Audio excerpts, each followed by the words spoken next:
नमस्कार साथियों, राजस्थान इंस्टीट्यूट के ऑनलाइन प्लेटफॉर्म पर आपका स्वागत एवं अभिनंदन है। दोस्तों, आज हमारा अधिगम का जो है लास्ट चैप्टर है, लास्ट टॉपिक है। उसके बाद आपका अभिप्रेरणा जो है नेक्स्ट वीडियो से स्टार्ट किया जाएगा।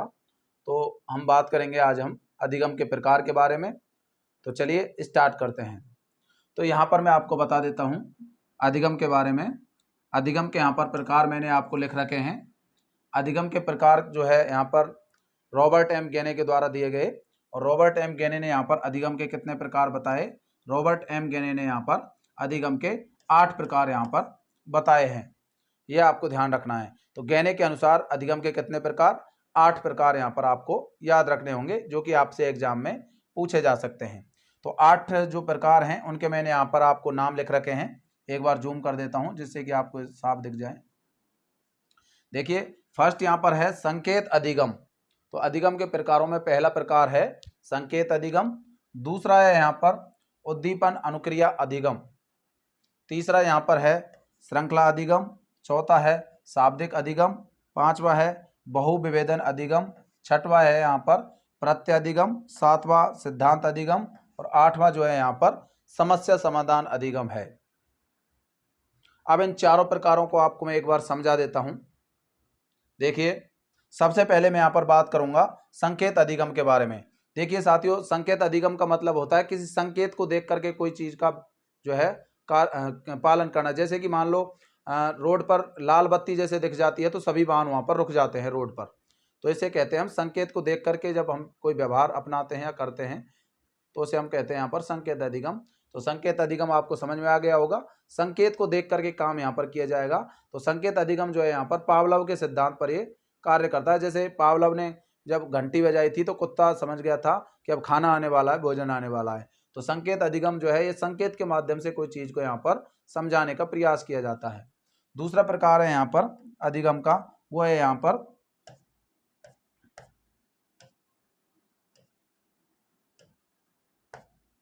दूसरा प्रकार है यहाँ पर उद्दीपन अनुक्रिया अधिगम। अब देखिए, उद्दीपन अनुक्रिया अधिगम का मतलब क्या है वो भी आपको एक बार मैं बता देता हूं। यहाँ पर देखिए, उद्दीपन को देख करके अनुक्रिया करना। जब किसी के सामने कोई उद्दीपक रखा जाए और उसको देखकर, जैसे बिल्ली के सामने जब मछली का टुकड़ा रखा गया था तो बिल्ली उस मछली के टुकड़े को देख करके अनुक्रिया कर रही थी। तो मछली का टुकड़ा उसके लिए उद्दीपक था और उसको देख करके मछली उछल कूद कर रही थी, मतलब अनुक्रिया कर रही थी। तो यहाँ पर ये हो गया आपका उद्दीपन अनुक्रिया अधिगम। ये आपको समझ में आ गया होगा। तीसरा यहाँ पर प्रकार है श्रृंखला अधिगम। श्रृंखला अधिगम का मतलब होता है कोई भी कार्य जो है एक निश्चित श्रृंखला में ही किया जाता है। जैसे A B C D E F G आप पढ़ोगे तो पूरे ए से लेकर के जेड तक एक निश्चित क्रम होता है, उसी क्रम में उनको सीखा जाता है। जैसे आप पढ़ोगे वर्णमाला को क ख ग घ ङ, तो एक क्रम होता है, निश्चित क्रम होता है। तो उस हिसाब से आपको यहाँ पर अधिगम ध्यान रखना है। श्रृंखला अधिगम मतलब एक श्रृंखला के माध्यम से कोई बात यहाँ पर जो है की जाएगी। नेक्स्ट यहाँ पर है शाब्दिक अधिगम। अब यहाँ पर किसी शब्द पर ध्यान दिया जाएगा। जैसे मान लो कोई कविता की बात करें या फिर किसी कहानी की बात करें, कोई प्रश्न उत्तर आपको दिए जाए तो उसमें जो है शब्दों के माध्यम से कोई चीज यहाँ पर सिखाई जाए तो यहाँ पर ध्यान रखना है शाब्दिक अधिगम।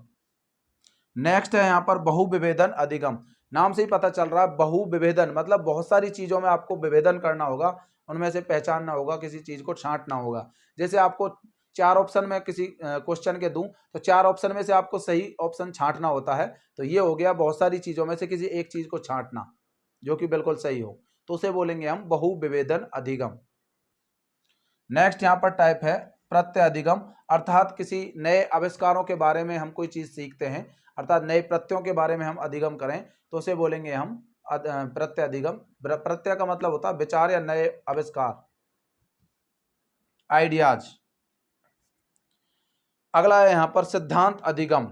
अब यहाँ पर किसी सिद्धांत की बात की जाएगी। जैसे कि मैं बात करूं H2 plus O2, H2 plus O2 से क्या बनेगा? H2O2 बनेगा, 2H2O बनेगा। यहाँ पर 2H2 प्लस O2 की मैं बात करूं तो 2H2 प्लस O2 से क्या बनेगा? 2H2O बनेगा। तो ये आपको ध्यान रखना है, यहाँ पर H2 और O2 निश्चित मात्रा में होंगे तभी यहाँ पर H2O बनेगा। मतलब यहाँ पर एक सिद्धांत, विज्ञान का एक सिद्धांत यहाँ पर काम कर रहा है। तो सिद्धांत के माध्यम से यदि हम कोई चीज को समझाएं तो यहाँ पर सिद्धांत अधिगम आपको यहाँ पर ध्यान रखना होगा। अगला है अधिगम का जो है लास्ट प्रकार है यहाँ पर समस्या समाधान अधिगम।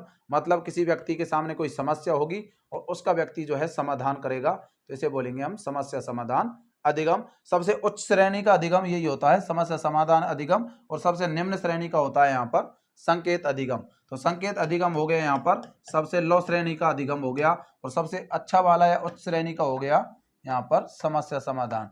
क्योंकि कोई समस्या है और उसका समाधान आपको मिल जाता है, तो उससे अच्छी बात आपके लिए क्या हो सकती है। तो ये 8 प्रकार आपको ध्यान रखने हैं, आप इसका स्क्रीनशॉट यहाँ पर ले सकते हो। चलिए अब मैं यहाँ पर बात करूंगा 8 प्रकारों के बारे में। अब वो 8 प्रकार क्या हैं, देखिए सबसे पहले मैंने बात करी यहाँ पर संकेत अधिगम, जो कि सबसे निम्न श्रेणी का अधिगम है। उसके बाद दूसरा है उद्दीपन अनुक्रिया अधिगम, तीसरा श्रृंखला अधिगम, चौथा शाब्दिक, पांचवा बहुविवेदन, छठवां अधिगम प्रत्यय, सातवां सिद्धांत और आठवां समस्या समाधान अधिगम। तो ये यहाँ पर 8 अधिगम के 8 प्रकार मैंने यहाँ पर आपको समझा दिए हैं, यह आपको यहाँ पर ध्यान रखने हैं। ये है सबसे टॉप जो है यहाँ पर वो कौन सा है, समस्या समाधान। और सबसे लो श्रेणी का कौन सा है यहाँ पर, वो है यहाँ पर संकेत अधिगम। यही एग्जाम में कई बार, अब की बार 2022 में भी सेकंड ग्रेड के एग्जाम में पूछा गया है कि सबसे उच्च श्रेणी का अधिगम कौन सा है, समस्या समाधान, और सबसे निम्न श्रेणी का कौन सा है यहाँ पर संकेत अधिगम। अब आपसे मान लो क्वेश्चन पूछ लिया जाए यहाँ पर कि निम्न में से यहाँ पर क्रम आपसे जंप आएगा, तो यहाँ पर आपको ध्यान रखना है संकेत अधिगम से जो है बड़ा है उद्दीपन अनुक्रिया, उद्दीपन से श्रृंखला, फिर शाब्दिक, इस क्रम में आपको चलना है ऊपर की ओर। इस क्रम में यदि आपसे जंबाए जाए क्रम, तो आपको सबसे पहले संकेत, उससे अच्छा वाला है उद्दीपन, फिर श्रृंखला, फिर शाब्दिक, इस प्रकार टॉप श्रेणी का उच्च श्रेणी का हो गया समस्या समाधान। तो ये आपको क्रम आपको ध्यान रखना होगा, ये पूछा जा सकता है संकेत, उद्दीपन, श्रृंखला, शाब्दिक, बहुवेदन, प्रत्यय, सिद्धांत, समस्या समाधान, ऐसे आप याद रख सकते हैं। संकेत, उद्दीपन, श्रृंखला, शाब्दिक, संकेत, उद्दीपन, श्रृंखला, शाब्दिक, चारों को आपको सबसे पहले यहां पर याद रखना है। इन चारों को देखिए, ये चार जो है यहां पर शुरू के चार जो अधिगम हैं, ये यहां पर तर्क और चिंतन की बात करी गई है, तर्क और चिंतन है, तर्क और चिंतन की यहां पर बात करी गई है। तो 1 से 4 में आपको ध्यान रखना है तर्क और चिंतन की, संकेत अधिगम, उद्दीपन अनुक्रिया, श्रृंखला अधिगम, शाब्दिक अधिगम। तो इन चारों अधिगम में तर्क और चिंतन की यहाँ पर बात करी गई है, जबकि 5, 6, 7, 8 इन चारों की मैं बात करूं तो यहाँ पर तर्क और चिंतन का अभाव है, तर्क व चिंतन का अभाव है इन चारों में, 5, 6, 7, 8। तो ये भी आपको ध्यान रखना है, कई बार यहीं से क्वेश्चन पूछ लिया जाता है निम्न में से किस प्रकार के अधिगम में तर्क व चिंतन पाया जाता है। तो इन चारों के नाम याद रख रहे हैं, संकेत अधिगम, उद्दीपन अनुक्रिया, श्रृंखला और शाब्दिक, इनमें जो है चारों में तर्क और चिंतन पाया जाता है। जबकि बहुविवेदन अधिगम, प्रत्यय अधिगम, सिद्धांत और समस्या समाधान, बहुविवेदन, प्रत्यय, सिद्धांत और समस्या समाधान, इन चारों में तर्क और चिंतन का क्या होता है, अभाव यहाँ पर होता है। तो ये भी आपको ध्यान रखना होगा। तो संकेत, उद्दीपन, श्रृंखला, शाब्दिक, संकेत, उद्दीपन, श्रृंखला, शाब्दिक, चारों जो है निम्न श्रेणी के हैं, संकेत, उद्दीपन, श्रृंखला, शाब्दिक। जबकि बहुविवेदन, प्रत्यय, सिद्धांत, समस्या समाधान, बहुविवेदन, प्रत्यय, सिद्धांत, समस्या समाधान, बहुविवेदन, प्रत्यय, सिद्धांत, समस्या समाधान, ये चारों जो है यहाँ पर तर्क और चिंतन के इनमें अभाव पाया जाता है। तो ये रॉबर्ट गेने के 4 यहाँ पर प्रकार हो गए, चारों अधिगम जो है यहाँ पर आपको समझ में आ गए होंगे। संकेत अधिगम, उद्दीपन अनुक्रिया, श्रृंखला, शाब्दिक, बहुविवेदन अधिगम, प्रत्यय अधिगम और सिद्धांत अधिगम, ये 4 प्रकार यहाँ पर आपको समझा दिए गए हैं। तो यहाँ पर ये रॉबर्ट एम गेने के जो है यहाँ पर 8 प्रकार थे अधिगम के, 8 प्रकार को आपको जो है अच्छी तरीके से यहाँ पर समझा दिया गया है। और आपका अधिगम आज जो है पूर्ण रूप से कंप्लीट हो चुका है, इससे बाहर आपको अधिगम में पढ़ने की आवश्यकता नहीं है। तो साथियों, राजस्थान इंस्टीट्यूट ऐप को डाउनलोड करें, और यदि आपने अभी तक कोर्स परचेज नहीं किया है तो कोर्स परचेज करें, क्योंकि एक साथ वीडियो आपको जो है एक ही दिन में अपलोड कर दी जाएंगी। बहुत सारी वीडियोज़ में धीरे धीरे अपलोड करता रहता हूँ, जैसे ही टाइम मिलता है तो एक साथ सभी वीडियोज़ को अपलोड मैं यहाँ पर ऐप के अंदर कर दूँगा।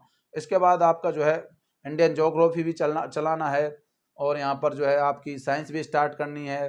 तो बहुत सारे जो है आपका सिलेबस है, आराम से आपको करवा दिया जाएगा। वैकेंसी जो है जून जुलाई के आसपास आएगी, और एग्ज़ाम आपका 2024 से पहले यहाँ पर होगा नहीं, ये कन्फर्म है।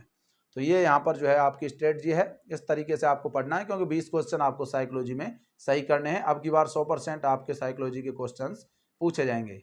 तो जय हिंद, जय भारत।